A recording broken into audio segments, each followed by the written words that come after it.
Welcome everybody to Hump Day Hangouts. This is episode number 427. Today is the 18th of January, 2023, and we have already got a lot of good questions. But if you're watching the replay, you can always go to semanticmastery.com/HDHO and check out the replay. But if you want to submit questions ahead of time, which can be handy if it's like, I don't know, Friday afternoon, you're like, man, I'd really like to ask a question. I don't want to wait till Wednesday. You can just hop over to semanticmastery.com/HD questions, boom, enter it in the form, and we will answer it or point you in the right direction. Now, if you're answering or if you're here live with us, that's even more helpful because sometimes we need some clarification. Questions can be tricky. And if you're here live with us, if you asked a question, we can ask for some follow-up, some clarification, and that really helps. And we enjoy the interaction. We just like having people here. So thanks for being here. We're going to say hi to the guys. Got a couple quick announcements, and then we're going to get into the questions. So, Chris, how you doing today? Super sweet as usual. Nice. I heard it's nice and warm. It's not very wintry in Austria. Yeah, I don't know. Like, I was hoping to go more snowboarding and stuff, maybe in March. So, like, I don't know. Like, I mean, come on. Like, it needs to be more cold and more snow. It can't be all that winter cut for us this year. Fair enough. Fair enough. Let's see, Bradley, how you doing? Busy, but good nonetheless. So I'm here. Good deal. How have the Twitch streams been going? Frustrating as hell at times.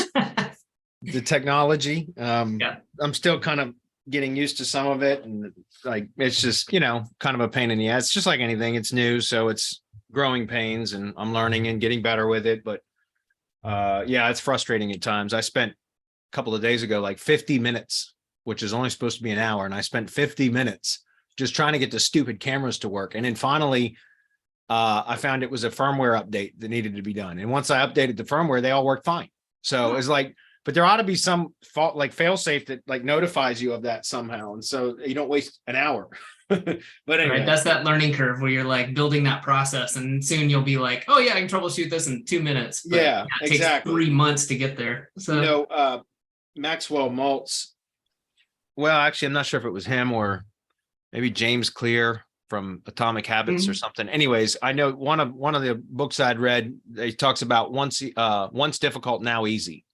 Yeah. Right. That's like the process for anything. Everything's always difficult at first, but after you repeat it and you basically master it or whatever, it's easy. So it was once difficult, but now it's easy. And it's just the same thing with this live streaming on Twitch. I'll get better.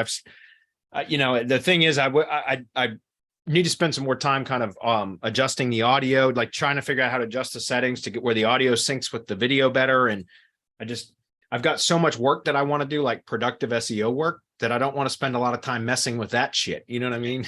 And remind people, because for the people who haven't heard you talking about it, what are you doing when you're streaming on Twitch? SEO work. I mean, the goal, the plan originally was Mondays, Wednesdays, Fridays to work on the Rank and Rent SEO series, which is me building an entire Rank and Rent lead gen business. I'm going in a few directions with it, though, more than outside of the scope of what I originally planned, because I'm kind of dual purposing this time as not only building that business out with methods that I already know work well, but I'm also using that time to test other SEO methods like site structures and keyword combinations and things like that. And I'm doing that intentionally because I have not been budgeting enough time for testing SEO methods. And I've always enjoyed that. And that's how I stay, proficient at SEO, is by always testing. And our businesses have grown so much in the last year that I'm spending most of my time managing the business and building processes and things like that, and not testing as much as I wanted to. So I decided to use this time that I'm doing the streaming to not only provide training and stuff, but also to do more testing. So I'm taking the Rank and Rent SEO mastery kind of process, and I'm incorporating some new testing into that, so that I'm testing some new methods. So it's going to be longer overall time frame to achieve the end result. But I will have more tests, so we might find better methods than what I've already proven over the last few months. So to me, it's worth it. It's worth it to do that. And not only that, but I've heard some comments back from some of the people that have been participating in the mornings, because I do it early at 6:30 a.m. Eastern. And I've had steady amount of people show up every day, like a few people show up every freaking day. It's amazing. Thank you guys. But I've had some good comments about just going through the processes of what I do for testing and everything else is valuable because they're seeing like how the sausage is made, so to speak, you know. It's also just fun too. I know you like this stuff, but like I do. like it too, right? It's the tinkering. And so yeah. Cool, man. Well, I wanted to tell everybody real quick before we jump into it, got two other things. One, if you're new to Semantic Mastery, thanks for watching. If you can, or if you want, I highly recommend, though, if you're watching this on YouTube, subscribe to the YouTube channel. This isn't the usual subscribe and smash the like button, but subscribe because you will get updates. We take all of these Hump Day Hangouts and we chop them up into individual videos. So it's really easy to stay up to date. So subscribing is the easiest way to do that. And you get notified when there's Hump Day Hangouts. Also, if you're ready to join the mastermind, or if you're not sure all the details about the mastermind, but you want to take your local SEO agency or consulting to the next level, head over to mastermind.semanticmastery.com. Check it out there. If you got questions about it at any point in time, you can always email us at support@semanticmastery.com or hop on a Hump Day Hangout. Ask your question about the mastermind. We're happy, of course, to answer it. Helps other people who might have the same question, just like all the good SEO questions we got. So besides that, guys, anything else before we jump into the questions? Cool. All right, let's do it. Okay, stand by for a minute because I do want to tease one thing if I can. Oh man, real quick while Bradley's doing that. So I'm going to be getting talk to somebody at Zapier and be getting into their beta testing some natural language stuff. So you can not only just choose from a drop down, but they've got some really cool stuff going on. So looking forward to using that. And I know there's going to be some tie-ins we can use. So maybe we can share that with some mastermind members as far as some cool stuff there. Yeah. Right on. All right. So I'm going to grab the screen just for a minute and then I'll jump back into questions. But this is what I've been doing for the Rank and Rent SEO series in Twitch every day. And so this is, come on, God damn it. It's like my freaking screen is freaking out, cache or something. Anyway, this is, I've been poking keywords in the Louisville metro area of Kentucky for tree service stuff. I've got a lead buyer there already lined up. And so I'm pushing and testing, like I said, various kind of configurations, keyword combinations, optimizing for entities as opposed to keywords. It's another thing I'm testing right now. But I've done around 55-ish or so keywords that I've tested, and it's across two search engines, right? Desktop, Google Desktop and Google Mobile search. And so, but really interesting, you can see, look at these rankings. It's insane. Like these are just scheduled live events. You see some cannibalization stuff here that's notifying because I've got other YouTube videos ranked for those terms as well. But take a look at this, guys. Like these are keyword plus location modifiers, and out of there's however many total there are, which, like I said, it's I don't even 130 keywords tracked, which is actually so 65 keywords that we're tracking across two search engines, right? Google Desktop, Google Mobile. And out of 65 keywords, I've got 24 of them in the top 3. And these were just tests, and 50 in the top 10. So That's think awesome. about that. That is freaking amazing. It's absolutely incredible, right? And again, these are just tests. These are just scheduled live events. But the point that I'm trying to make is I know that the whole point of these tests were to determine which kind of keyword combinations that then we can target with. We're going to start with Web 2.0 assets. I've already got some domains purchased, some kind of brands that I've created that I've ordered the logos for, ordered the branded Web 2.0 networks. Those should be back next week. Next week, I'm going to start deploying the self-hosted WordPress sites. At least one of them is going to be, probably 2 of them will be self-hosted WordPress sites. And then the third one's going to be an HTML build only, because I want to test, like I said, various kind of configurations and things like that. So, and then we'll start building out the Web 2.0 assets as well, all of that. So I'm going to totally blanket this freaking area, man. And in some cases, we've got multiple page 1 rankings already. And like I said, these are just placeholders for now. It was just a kind of a test, but I mean, just insane to see these kind of results in a metro area, right? I mean, we're targeting suburbs and towns and everything else, but just to kind of clarify, just to show you what I'm talking about, give me one second. And this is just to tease you guys to come join the freaking live streams. Come participate, join, ask questions. It's early in the morning, but I start at 6:30 a.m. Every single day. Anyway, what was I going to look up? Resources, just a second. I got something I want to share with you guys as well.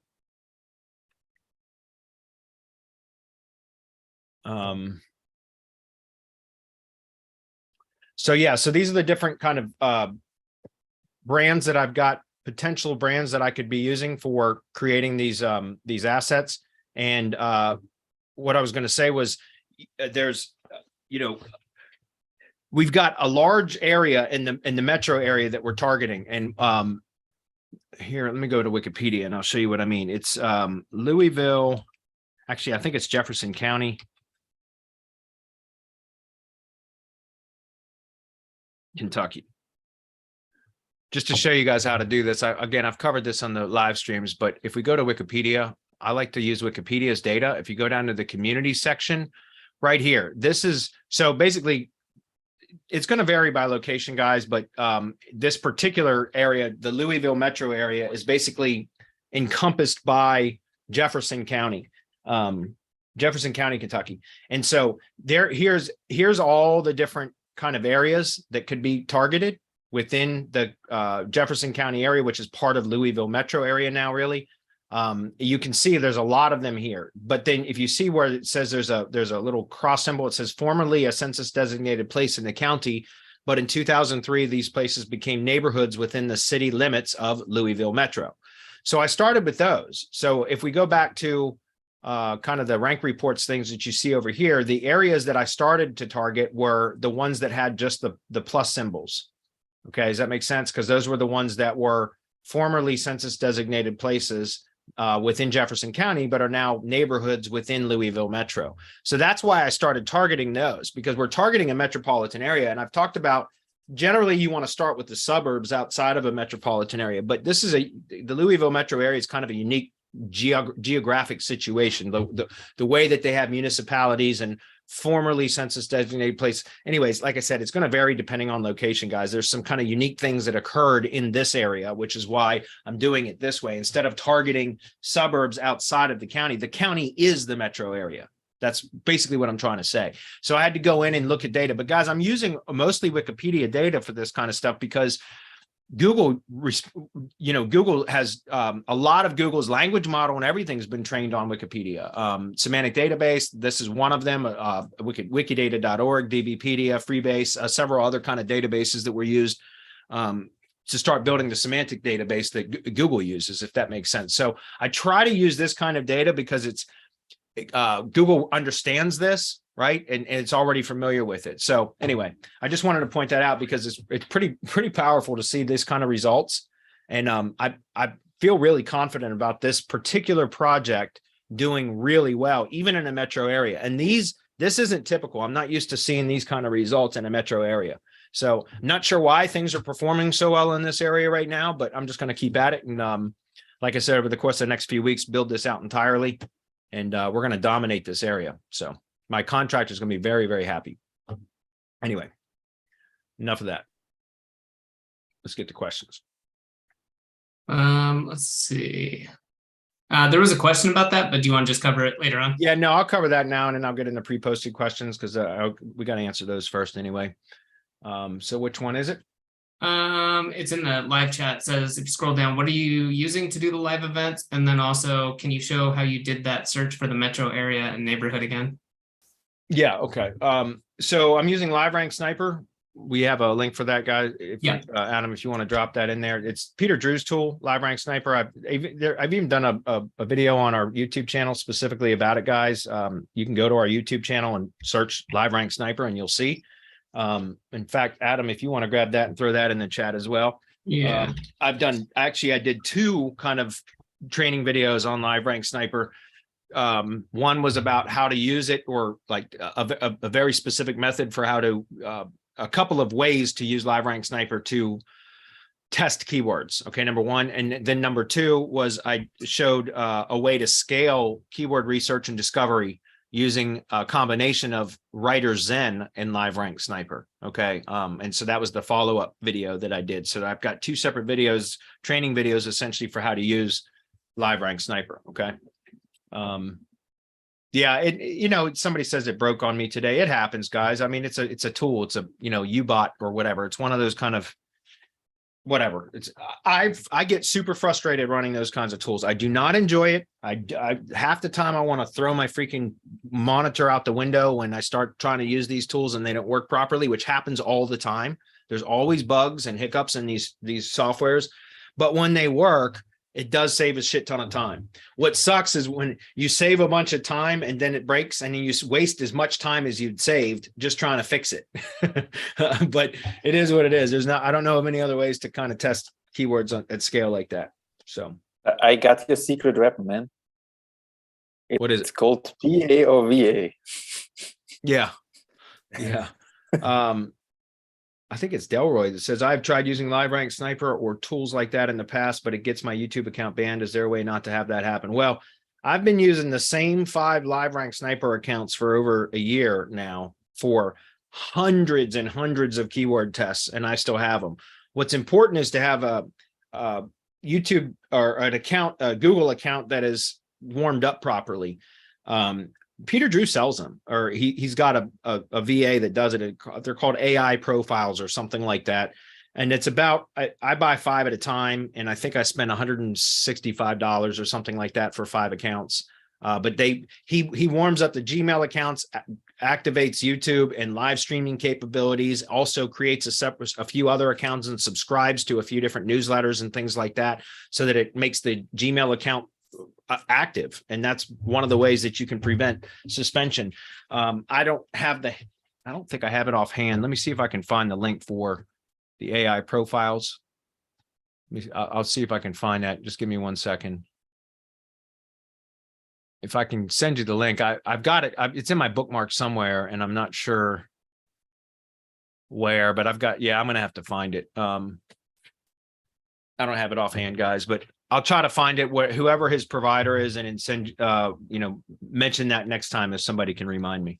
Okay. Moving on. Somebody was asking about how to look up.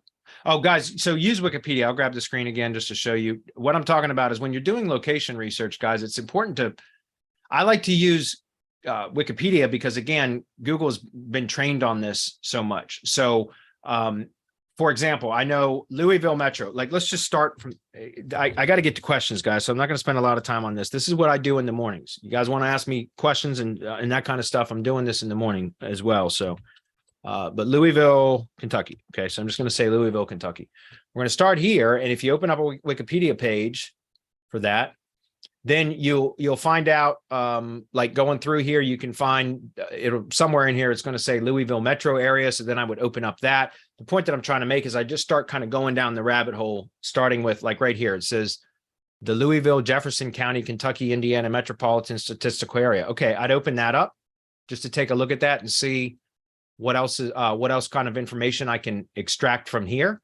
Something else I would take a look at is we got Jefferson County, but what are some of the surrounding counties? So because I want to look at that too. I mentioned usually I start targeting suburbs outside of a metro area. So I like to look at the adjacent counties and start determining what kind of data or locations do I want to pull out of there. So I know because I've already done some research here, I know that Bullitt County is one of the surrounding or adjacent counties, right? So I would open up Bullitt County. When looking at a county page in Wikipedia, I always go to the communities, section, because the community section is going to show cities, towns, census designated places, and other unincorporated communities. So this is how you start to get really granular so that you can start to build georelevance to the larger, more competitive areas, right? And so there's a way that you can structure within silos, and you can do this with Web 2.0 properties. It doesn't have to be self-hosted sites. But you can kind of build a hierarchy from the lowest, smallest kind of location areas, like other unincorporated communities, and then kind of graduate up as you get towards the broader, more competitive stuff like the cities.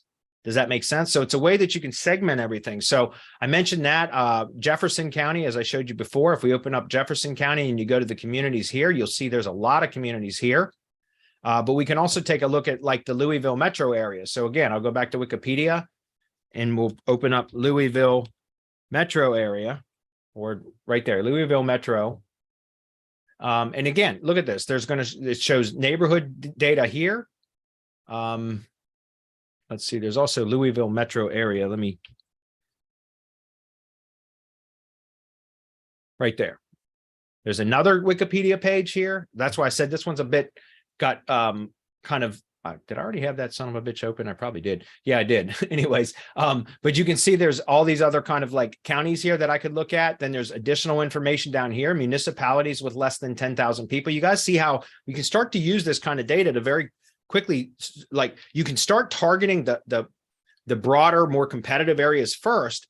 And I recommend that. That's what I'm doing with the process that I'm streaming in the mornings is I started with what, again, go back to Jefferson County and I'll show you what I'm talking about. Yes, this is it. Okay. So Jefferson County, as I told you here, that right there where it says formerly census designated place within the county, but in 2003, these places became neighborhoods within the city limits of Louisville Metro. So that's any of these kind of locations with that little cross symbol there. Does that make sense? So that's what I extracted those first because those are kind of larger areas within the Louisville metro area.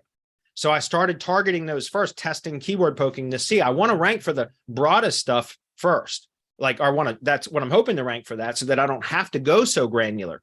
But whenever I find that particular locations I'm not ranking for well, then that's where I can start to go deeper, right? And I can go more hyper local and build up to that kind of broader section. So that's why I bring that up, because if we take a look at, move this over here, we take a look at the Louisville metro area Wikipedia page, and we see that we have, like it says, municipalities with more than 25,000 people. So I know that I could start targeting areas here first, right? And then if I wanted, if whatever I don't rank kind of initially with little work right off the bat from kind of the more broader, bigger areas, more populated areas or more populous areas, whatever you want to call it, then I would kind of narrow down a little bit, drill down a little bit and go with municipalities between 10,000 and 25,000 people. Then go through that whole testing process again. Then I will identify keywords that I can rank for very easily and others that I'm not ranking for. Then I can drill down even deeper and go into municipalities with less than 10,000 people. But I don't start here because we might be able to rank for some of these and then also take a look. You see how it says all these with the asterisks is part of Louisville Metro, right? So again, I can start to identify areas in here that I want to target specifically, but I always want to start at the like broadest, highest kind of search volume, most populated areas first, because I may be able to get some decent results without having to drill all the way down.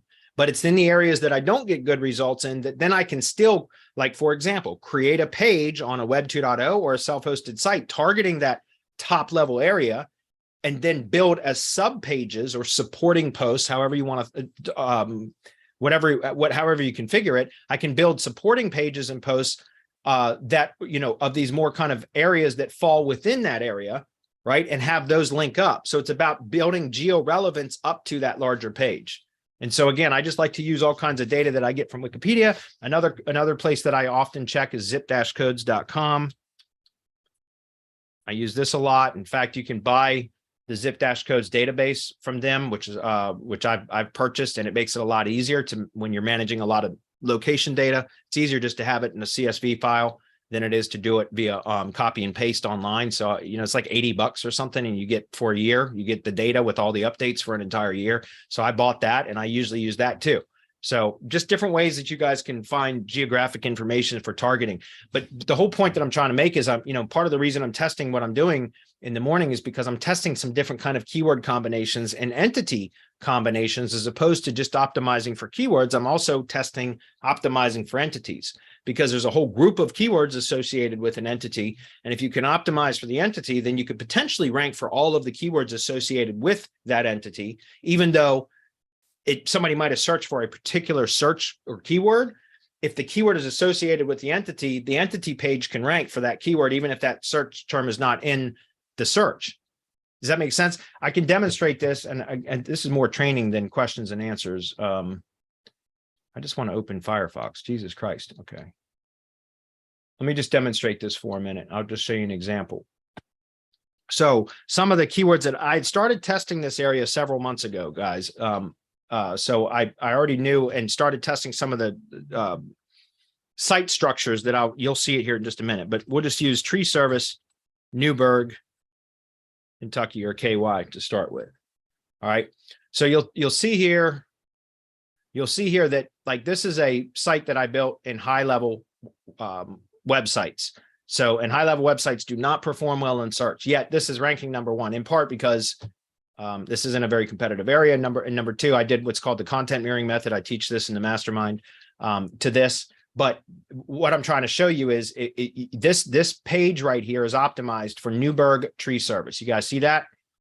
But what I've done is I've linked to each one of the 4 services right here in the page. So we're targeting tree removal, tree trimming, land clearing, and stump grinding. Okay. And then the locations that we're targeting on this particular site are Louisville, Newburgh, Okolona, Shively, and Valley Station.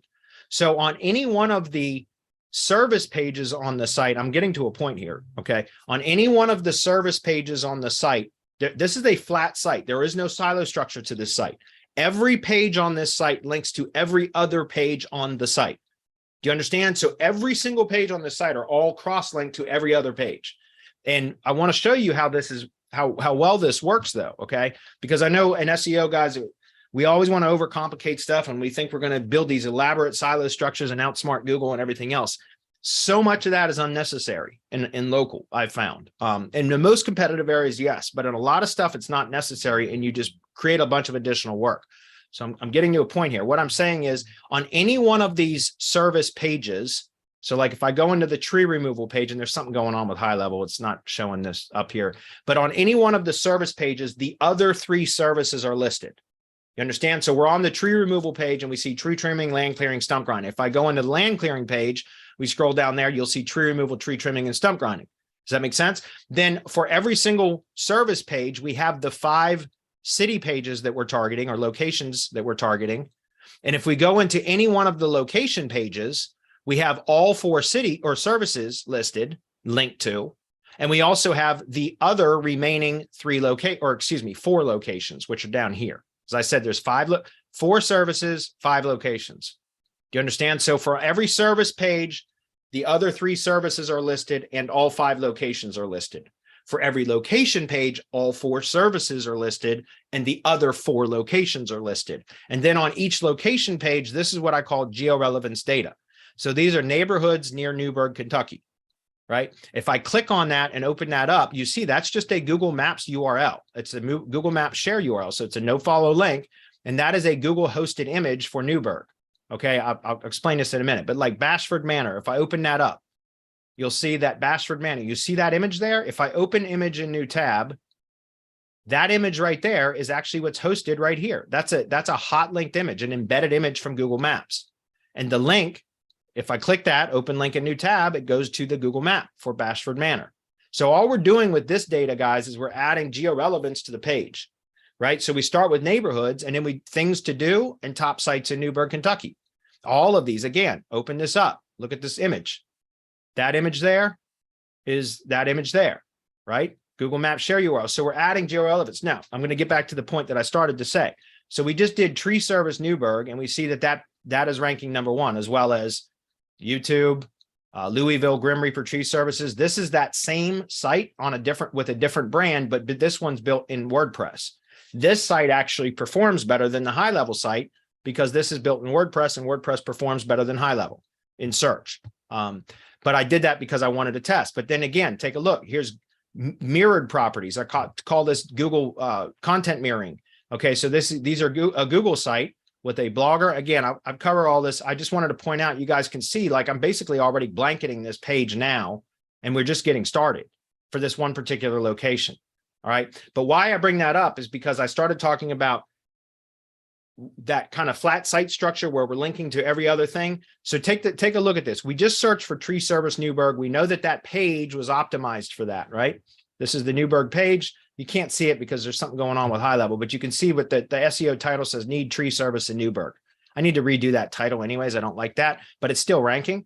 But now watch if I change this to tree removal, what happens? I want you guys to see this because I don't have a separate page on the site optimized for tree removal Newburgh, right? I've got one page on the site for Newburgh, and it's optimized for the primary term tree service, but it ranks for all the other terms too. And that's what I'm trying to say about ranking for entities as opposed to a keyword, right? So take a look at this. I just did tree removal Newburgh, Kentucky. Look what's ranked number 1, right? All right, let's try tree trimming.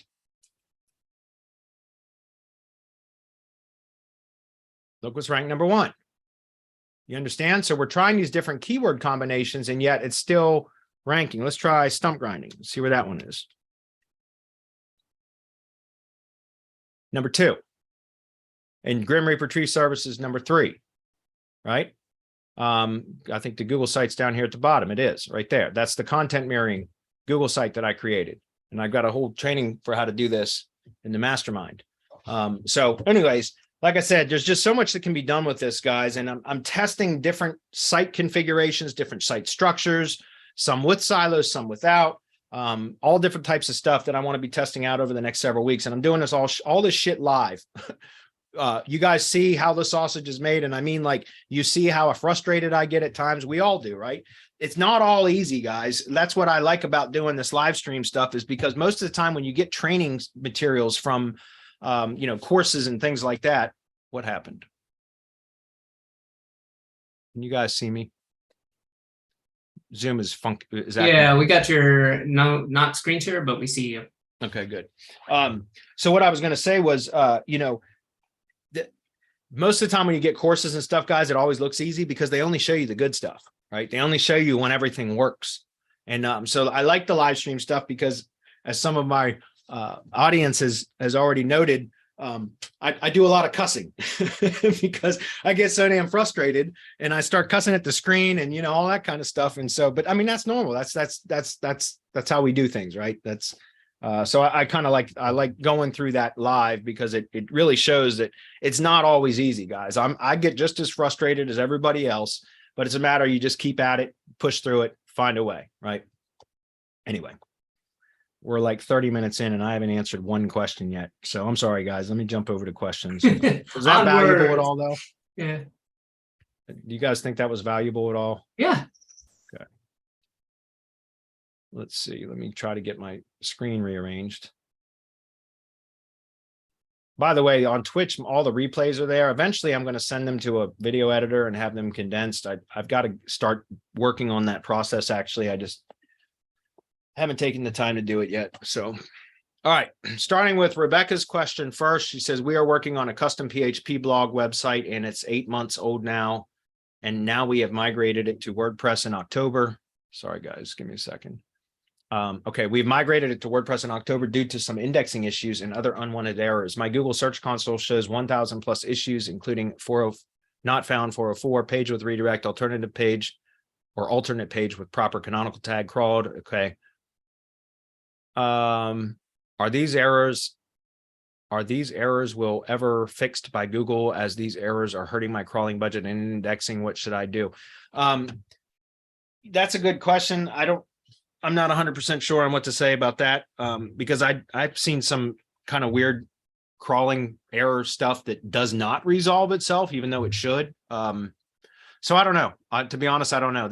I don't have an answer for you on that one. I would refer you to like a Google communities group or something like that, where you can get some expert help specifically about that. I don't know how to resolve a lot of that stuff, to be honest with you. So I'm sorry, that wasn't a better answer. The rep video tool you were using during your Twitch, can you tell us more? Yeah, that's David Sprague's Rep Videos. I think it's just repvideo.com or repvideos.com. It's David Sprague's tool. I think it's like $100 a month. I think you get 25 video credits per month for that much. I think. I don't remember. I've had it for so many years, I don't even know. But it's great. It's a great tool. I love it. It works really well. It works good for client work. We're all in the internet marketing business, so we're used to seeing that. But a lot of local clients don't. They're great. They're really easy to set up. They rank well. They rank well for, especially if you optimize for the brand name or brand name plus reviews. They rank for brand name plus review searches, which is great. I think it's great. I use those a lot of the times as a like value add-on. Like, in other words, A lot of the times I don't charge clients for doing those. I just do those as like a bonus and then surprise them with them and they like it. I also use that as a kind of a sales tool when I'm courting a prospect and we go through the initial discovery call. And then because I always do a two call close. I very rarely ever close anybody on the first call because I usually call it a discovery call and then the closing call. So when I'm doing prospect, talking to tree contractors or things like that, then generally I will have the discovery call where I'll get information about them and their business. And I ask them the questions that, again, I've showed this before, but the spin selling Neil Rackman, this is the spin selling handbook. I've been using that method specifically for sales for years, and it works really, really well. So I do the discovery call where I go through the spin selling method, and then I tell the prospect that I'll follow up with them in 3 days or 5 days or whatever it is. And that's when I do the closing call. And then during that time, I will oftentimes generate some rep videos for them, or at least one, and rank it so that when I call, when we get on the closing call, I can show them like, hey, by the way, since we spoke last, I did something for you just to show you, I really want to earn your business. And then I show them like, hey, go do a search for your company name reviews. And then boom, they show up with a video that they'd never seen before. And they're like, oh, wow, that's great. So it's just a great way to also kind of close a sale. And it's very inexpensive. So rep videos. There you go. Looks like Adam found the link. Next question. Hi, SM. I have an SEO agency that also does other services in a blog, which has been around for quite a while now. And it's like a DR70 site. Is there a way I can get my company's site in Wikidata? Yeah, you can. There's a legit provider. I'll thought I had that open. I'll give you the link. There's a provider that I've used on legit for wikidata.org. And I've even had, Wikidata, don't try it yourself. It'll get moderated out. Trust me. I've tried it at least 6 times over the course of the last 5 years. And every time I've ever tried to add a page to Wikipedia or wikidata.org, it always gets moderated out every freaking time. But I found a provider on legit. Supreme SEO is his username on legit. Here it is. Here's the gig page, Wikidata page. I put that in chat. I'll open this up and you guys aren't seeing my screen. I know, sorry. This is the provider here. Every time I do a screen share, my browser locks up. Wikidata page creation, this guy here, I've bought a few of them from him, and I've even had him, he even replaced it. Like I had one of them moderated out about 2 months after it was published, and I contacted him, was like, hey man, is there any chance you could redo this one for me? And he didn't charge me a dime. So yeah, there you go. I would try this guy.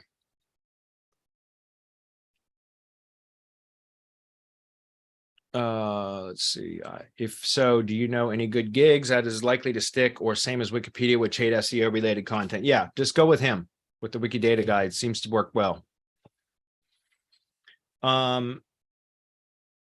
Somebody asked me, are you still offering semantic links on legit? No, I don't. I've never sold on legit.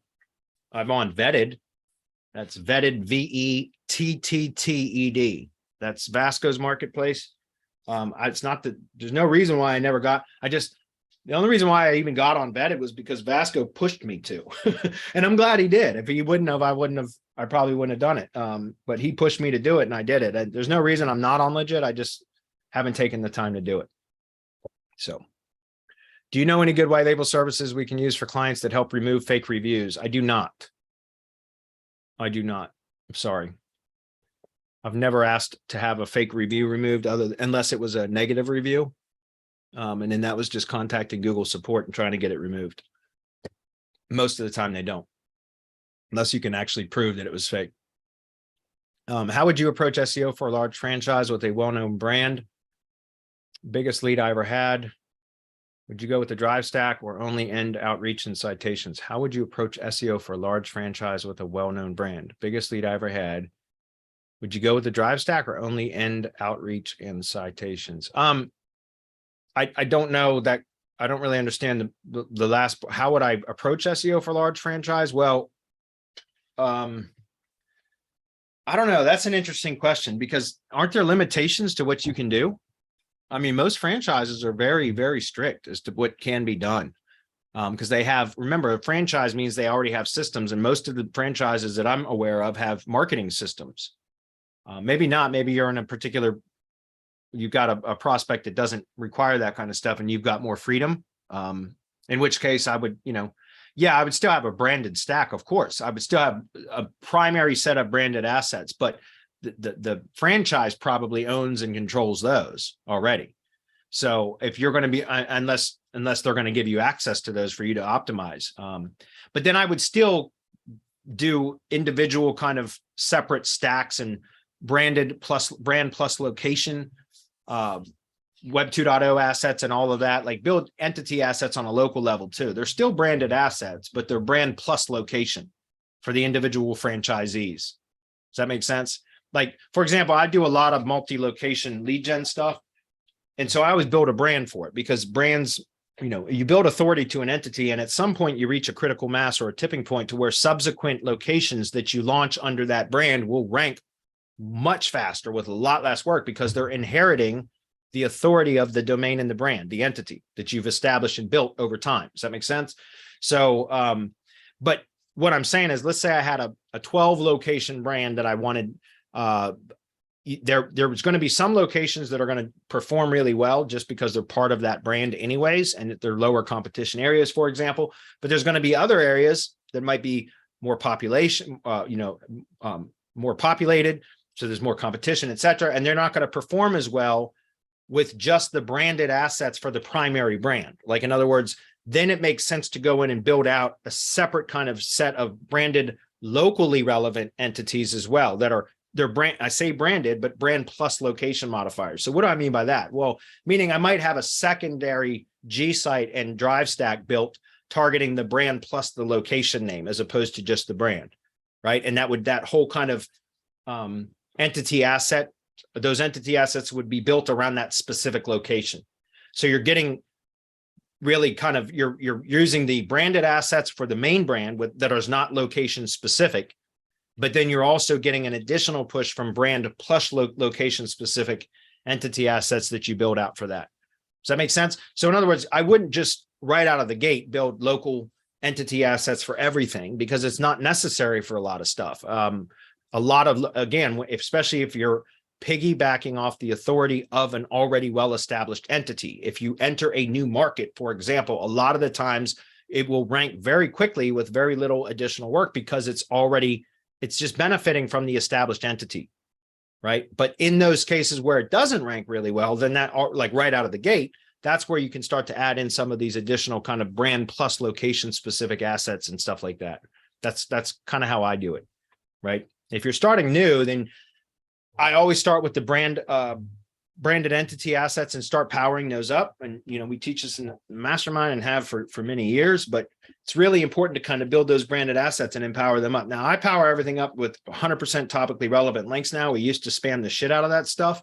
I don't spam that stuff at all anymore. Not at all. I treat branded assets, tier 1 branded assets, as if it was money site, meaning we're very careful. We can be a little bit more aggressive with link building to it, but I still only point really super relevant links at branded assets. If they're non-branded assets, like tier 1 links that aren't branded properties, we can be a lot more aggressive to those. But branded properties, I always treat now as if they're money site properties. I don't know if that makes sense or not, but hopefully it does. Next question. Without a GMB, not a local service, only a money site, when you building our stacks with S3 in Google Drive, spreadsheet, map, PDF, where can we safely link back to the money site? One link to the money site from S3. Okay, so you're talking about from the ID page. Yeah, I do one link to the money site from S3 or an embed, but I also canonicalize the ID page to the money site. I've demonstrated this in some of the previous, I even did it on a Hump Day Hangout a few weeks ago, but I've since corrected the canonical error. An ID page can outrank a money site with very little backlinks, and actually no backlinks at all. It can. I proved this before. But I showed this on a Hump Day Hangout a few weeks ago. Maybe it was a couple of months ago now, but the main money site, I had over, I don't know, backlinks from a couple of hundred backlinks pointed to it. And then the same thing for the Google business website, yet the ID page, because I didn't canonicalize it to the money site like I normally do. I made an error when I created the ID page and it canonicalized to itself as opposed to the money site. And the ID page outranked both the Google business website and the money site for the brand search. It ranked number one, the ID page did.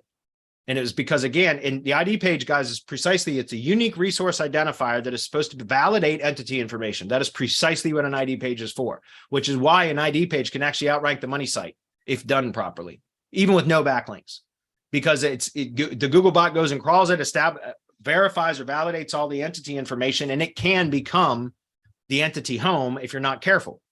The entity home is what Google determines is the most important asset to that entity.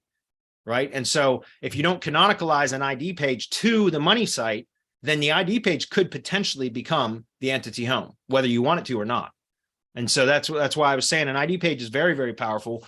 It's very powerful if done well. And that's why I always like to canonicalize that to the money site, because then you can do a lot of pretty ninja stuff to an ID page and it pushes the credit to the money site. Does that make sense? So with G sites and everything else, I'm testing something right now, but I typically do an embed from a G site with the money site embedded into the G site. But I've run into some cannibalization issues recently, which typically we think of cannibalization as two pages on the same domain that are competing for each other. So Google demotes both of them in the search results. But I've actually seen recently, and this is a newer phenomenon that I've not seen before, where the G site actually is ranking and the money site is not. And it's because the money site is embedded into the G site. And if I go in and I'm testing this across a couple, I've experienced this for some of my own tree service stuff recently, and it's newer. I've not seen this before until recently. So I've gone into a couple of them and removed the embed and just put a link to the page first. And it's not been a full 3 weeks yet. So the G sites are still ranking and the money sites are not. I'm expecting for it to flip. Like, in other words, I'm expecting to see the G site drop and the money site go where the G site is in the search results right now. Because I think right now what it's doing is Google's pulling the content in from the iframe for the money site, but it's the G site's like a container. So it's ranking the container instead of the money site. If that makes sense. So you got to be careful about that. I don't have enough data. That's just a theory I'm testing right now as to why that's occurring. But I think that's what's happening is that the iframes, I've seen this occur with semantic links, what I call rebuilds, which are, we go out and hunt down domains, topically relevant, clean histories, all that kind of stuff. And I had started last year sometime last year, early part of semantic links, I was doing money site embeds in some of those rebuilds. And I saw that I started to experience where sometimes the domains that I purchased for link building purposes would outrank the money site. And it was because, again, the iframe, it was basically like, let's say the money site was in position 5 for whatever keyword. Then I build a HTML rebuild domain, clean domain, and did a money site embed. Then that a week later, 2 weeks later, 3 weeks later, whatever, all of a sudden the money site is gone in position 5, but the rebuild domain is now ranked number 5. Does that make sense? And so I realized then, I was like, okay, I get what's happening here. The domain was clean and we embedded the money site that was ranked at position 5, and Google basically replaced the money site with the embed domain, which is the container basically, because it was clean and it was powerful. So Google replaced it, and the money site was still in position 5, but it was embedded. Does that make sense? And so I stopped doing money site embeds on tier 1 stuff for clients because I didn't want that to happen to clients. We don't want their money site to drop out of the search results and one of my domain rebuilds to be in place of it. I had not ever seen that before with Google sites, though. Until recently, I've started seeing that with some of my tree service stuff.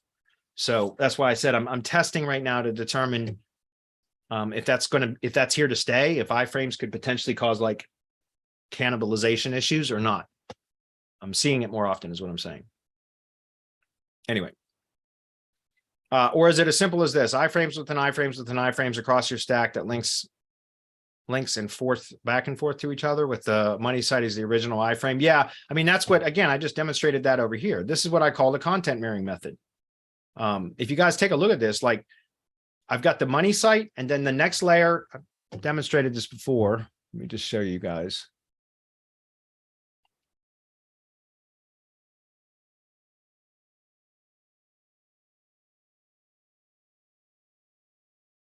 It's this diagram here. This is the structure that you just saw, that Louisville Metro. This right here. See this? This is the home page of the G site. And this is what I call the content mirroring method right here. All right. And that's what you're looking at in this diagram here. Right. So the money site is the source content. Then we did YouTube video. This is for no GBP. If there's a Google Business profile, you insert that Google Business profile right here with Google Business posts between the YouTube silo. Well, they're really parallel. The YouTube silo and the Google Business post silo are really on the same level. Like they're in the same column, if that makes sense. They're parallel to each other. But this would be the originating or point of origin is the money site. And then this diagram is without a GBP. But if there was a GBP, then the next layer, the first layer, is a combination of Google Business Posts and YouTube. Then the next layer is Blogger. Then the next layer is Cloud Pages. And then ultimately the last layer is a G site. This is the overall container. It's like the Russian dolls, right? The biggest doll on the outside, you open it up, there's one just slightly smaller inside, and you just keep going down. That's what this is. It's the same kind of process. And that's what you're looking at here. This is the content mirroring method. And you can see I've mirrored these pages in here. If you go take a look, the pages that I just showed on the money site, service area, Louisville, Newburgh, Okolona, Shively Valley Station. That's those pages there. Louisville, Newburgh, Okolona, Shively Valley Station. So go to Valley Station mirror page. Look at this. All this is there's no content on this page, guys. It's all iframes. That's why I call it the content mirroring method, because you only develop content at one point here. Everything else is just repurposing that content over and over and over again across multiple layers, right? And when I say repurpose the content, it's just iframes. Like go take a look at it. Like this is the Blogger blog. If I open that up, this is the Blogger. Let's go into the Valley Station post. This is the post right here. Take a look at this. All this is the YouTube video and the embedded Valley Station money site page. That's it. It's again, going back to this diagram. You guys see that? It's the location page and the YouTube video. I was just looking at Blogger. We were down here, this post here in Blogger. Okay, so the Blogger is just a container for those two items. Then in the Cloud page, we do a couple of other interesting things. And again, I teach this in the mastermind. But in the Cloud page, that's this right here. If we open this up in a new tab, you'll see here we got, again, YouTube video embedded, but this is not just a video, it's a playlist embed. Okay, so there's a YouTube silo behind this. Then below that, we've got, what do we got? Valley Station, Kentucky Wikipedia page, tree care service, or that's the tree care Wikipedia page. Then what do we have here? The first embed is the Blogger post. Then below that, what do we have? We've got 4 content sections for each of the 4 services. Tree removal, tree trimming, land clearing, stump grinding. Then below that, we have just a generic map embed because this is a no GBP project. And you guys can see that. And then ultimately, at the end, we have the Google site, which is just a container for all of that, right? No additional content needed. All the content was developed on the money site at page 1, right here. So anyway, back to questions. And we're going to run out of time. I didn't answer many questions today, guys. I'm sorry. There's more training. Do you want an entire Google Drive folder with all the sheets, pages, maps for each keyword, complete with a different G site for each keyword, or one main siloed Gsite? I always prefer one main siloed Gsite. I like to build a ton of authority to one G site. But there's other ways to do it. That's just the way I do it. I know like StackSEO is something I'm going to be testing. I just got rebilled for another annual, my renewal for the year, and I never even used it. I paid for it again. I'm going to use it. I promised Braulio that I was going to do that as part of my live streaming stuff is get in there and play with it and test with it. But I know like a lot of those guys at StackSEO and they do multiple G sites and everything else. I get it. There's different ways, guys. There's 1,000 ways to skin a cat, right?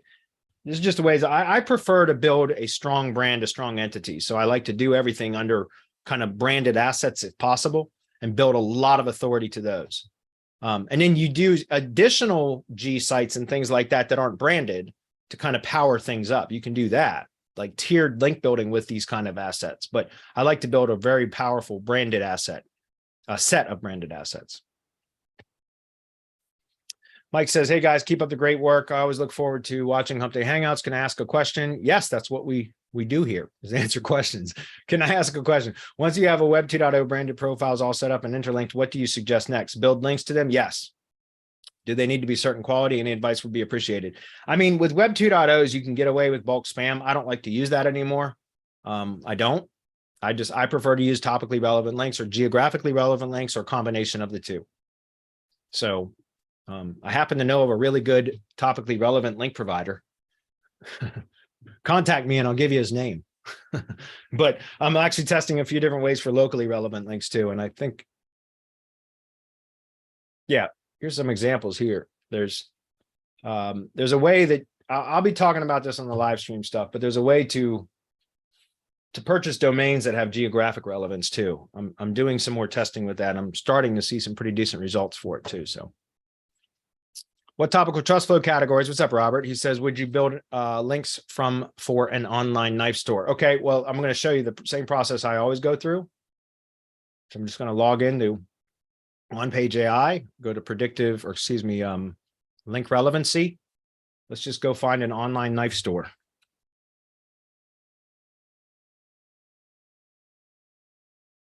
I'm going to we'll go into the knives at Knife Center or Knife Works. I like that name better. Knives and Blade HQ. I like that name too. It's a pretty good one too. That's all right. Let's take both of them.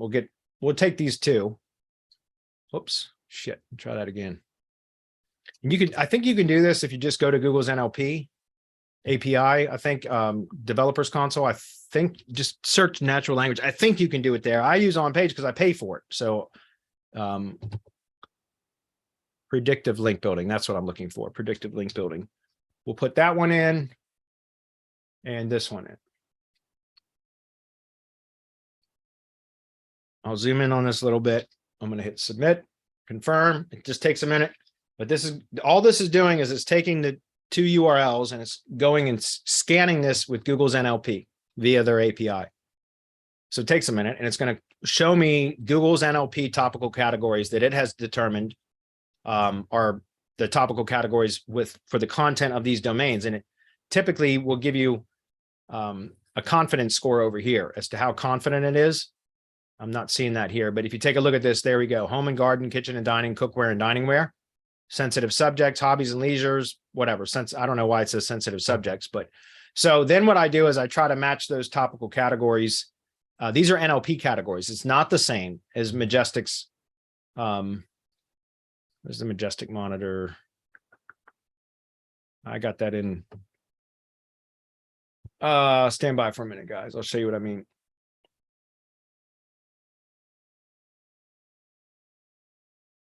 Okay. So this is Majestic's diagram of Majestic's topical trust flow categories. So Google's NLP categories are not the same, but there's a lot that are similar, very similar. So I would look at home and garden, kitchen and dining, cookware and dining ware. I would look to see, I know there's home/gardening because that's one of the ones that I use a lot for tree service stuff. It's like way down here at the end. Sometimes it's hard to see it, but there's a home/gardening right there. So that's one of them. But then another one would be perhaps shopping. There's like clothing, collectibles. There's a whole bunch of different shopping subcategories. Seems like it shrunk down for some reason. Anyways, there's some shopping categories that would probably be relevant. Perhaps recreation, like collectibles or something like collecting. That might be another one, recreation/collecting, right? So there are a few. Again, I would probably go through and take like the top 10 or 15 online knife stores and plug them in the on page and get the NLP categories and look for the ones that are the most common across all 10 or 15, however many I check. And then I would try to match up relevant topical trust flow categories from Majestic. Match them up as close as possible. Does that make sense? That's how I do it. That's how we do it for our clients too. So, okay. Somebody did a test. Nice. All right, we've got a couple of questions in chat. I'm going to go through, guys, and then I'm going to wrap it up for the day. Sorry if we're going to go a little bit over. Keyword management said, mastermind is worth it. Just do it. Wow, thank you. What are you? Okay, live rank sniper. The replays are good, but 3:30 a.m. is too early for some. Yeah, I get it. But that's why the replays are on the channel. Can you show you I did that search? I already did that.